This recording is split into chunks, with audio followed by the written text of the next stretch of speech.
কালনা আদালত চত্বরে 1965 সাল থেকে চলে আসা পুরনো পোস্ট অফিস কি বন্ধ হতে চলেছে? কেন হঠাৎ বিক্ষোভে ফেটে পড়লেন কালনার আইনজীবীরা? কেনই বা সাধারণ মানুষকে 3 কিলোমিটার দূরে ছুটতে হবে? বিস্তারিত জানতে ভিডিওটি দেখুন শেষ পর্যন্ত। গত 27শে ফেব্রুয়ারি ডাক বিভাগের একটি নোটিশে পূর্ব বর্ধমান জেলার 7টি পোস্ট অফিসকে অন্য বড় অফিসের সাথে মিশিয়ে দেওয়ার নির্দেশ দেওয়া হয়েছে।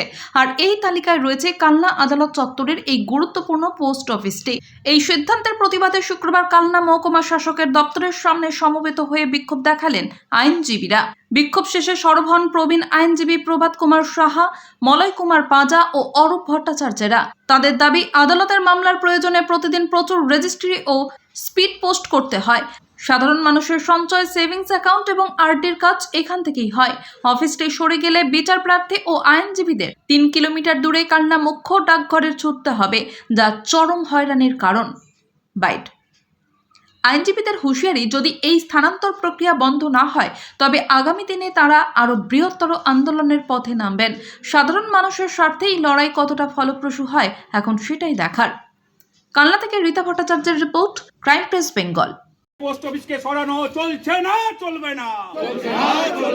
আদালত থেকে পোস্ট অফিসকে সরানো চলছে না, চলবে না। কালনা মহকুমা আদালত থেকে পোস্ট অফিসকে সরানো চলছে না, চলবে না। পোস্ট অফিস থেকে কালনা আদালত থেকে পোস্ট অফিসকে সরানো চলছে না, চলবে না। কালনা আদালত থেকে পোস্ট অফিসকে সরানো চলছে না, চলবে না। কালনা আদালত থেকে পোস্ট অফিসকে সরানো চলছে না, চলবে না। কালনা আদালত থেকে পোস্ট অফিসকে সরানো চলছে না, চলবে না। কালনা আদালত থেকে পোস্ট অফিসকে সরানো চলছে না, চলবে না। কালনা আদালত থেকে পোস্ট অফিসকে সরানো চলছে না, চলবে না। কালনা আদালত থেকে পোস্ট অফিসকে সরানো, চত্বর থেকে পোস্ট অফিসকে সরানো চলছে না, চলবে না।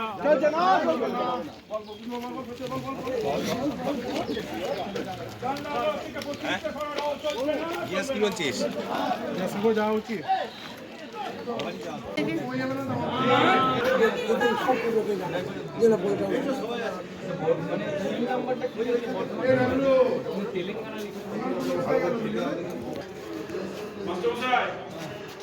মালপত্র সরবরাহ এমনি আমাদের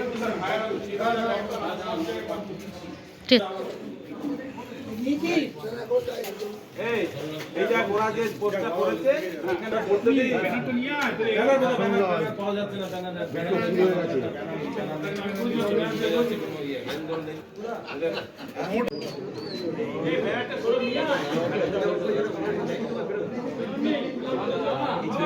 আইনজীবী এবং জুনিয়র আইনজীবী বন্ধু, এছাড়াও উপস্থিত ক্লার্ক এবং কালনা মহকুমা আদালতে বিচারের কার্যে আসা বিচার প্রার্থীরা সকলেই অবগত আছেন। আমরা শুনতে পেয়েছি কালনা মহকুমা আদালতে যে 1965 সাল থেকে যে পোস্ট অফিস রয়েছে, সেই পোস্ট অফিসকে চক্রান্ত করে কালনা বড় পোস্ট অফিসের সঙ্গে যে মার্চ করার পরিকল্পনা নেওয়া হচ্ছে, তার তীব্র প্রতিবাদ জানাচ্ছি।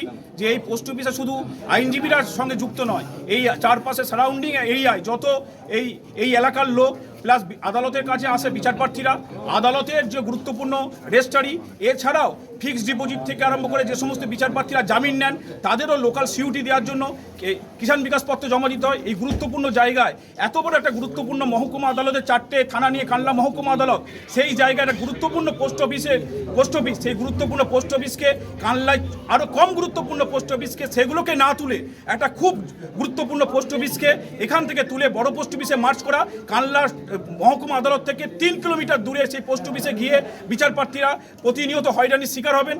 যে কোনো প্রকারে এই পোস্ট অফিসকে কালনা আদালত থেকে সরানো চলছে না, তার জন্য আমরা তীব্র প্রতিবাদ করব এবং যতদিন না পর্যন্ত এই চক্রান্ত বন্ধ না হচ্ছে আমাদের আন্দোলন চলবে, না হলে আরও বৃহত্তর আন্দোলন আমাদের হবে। এই বলে আমরা কালনা মহকুমা শাসকের কাছে 73 জন আইনজীবী এবং ক্লার্ক বন্ধুরা সই স্বাক্ষরিত স্মারকলিপি আমরা মহকুমা শাসকের কাছে এক্ষুনি জমা দেবো এবং ঊর্ধ্বতন কর্তৃপক্ষের দৃষ্টি আকর্ষণের জন্য এমপি থেকে আরম্ভ করে বর্ধমান ডিভিশন থেকে আরম্ভ করে কলকাতা ডিভিশন থেকে সব জায়গায় আমরা চিঠি করেছি, আগেও আবার করছি। যদি এটা বন্ধ না হয়, পোস্ট অফিস সরানো যদি চক্রান্ত বন্ধ না হয়, আমাদের আন্দোলন দীর্ঘতর হবে। দরকার হলে আমাদের আদালতও বন্ধ হয়ে যেতে পারে। এই বলে আমি বক্তব্য শেষ করছি। এবং বিচার প্রার্থীদের এমনকি বিচার বিভাগের পরিচালনার স্বার্থে এখানে আমাদের আন্দোলন করে এই পোস্ট অফিসকে 60-এর রেজিমে তৈরি করা হয়েছিল। সেই পোস্ট অফিস আজ থেকে অনেক ফলে ফুলে ভরে উঠেছে এবং আমাদের যে কার্যকলাপ তাতেও ফিনান্সিয়ালি অনেক দৃঢ় হয়েছে। তা সত্ত্বেও কোন চক্রান্তে এই পোস্ট অফিসকে তুলে নেওয়ার জন্য একটা চক্রান্তকারী দল নিশ্চয়ই তৈরি হয়েছে, তারা তৈরি করছে। সেই লোকদের বিরুদ্ধে আমাদের প্রতিবাদ, এবং আমরা আইনজীবীরা এবং ল ক্লার্করা এবং এলাকার সাধারণ মানুষরা সবাই মিলে প্রতিবাদ করছি যে আমরা এই দীর্ঘদিনের পোস্ট অফিসকে কোনো মতেই এখান থেকে তুলে নিতে দেব না। তবে সাধারণ মানুষ এবং বিচার প্রার্থী, আইনজীবী এবং কোর্ট আদালতের কাজের বহু হ্যাম্পার হবে। সেই জন্য আমাদের এই আন্দোলন যাতে কোনো রকমেই আমরা এই পোস্ট অফিস উঠে না যায়, তার জন্য আমরা যতদূর আন্দোলন করার দরকার আমরা করব। একদম ঠিক।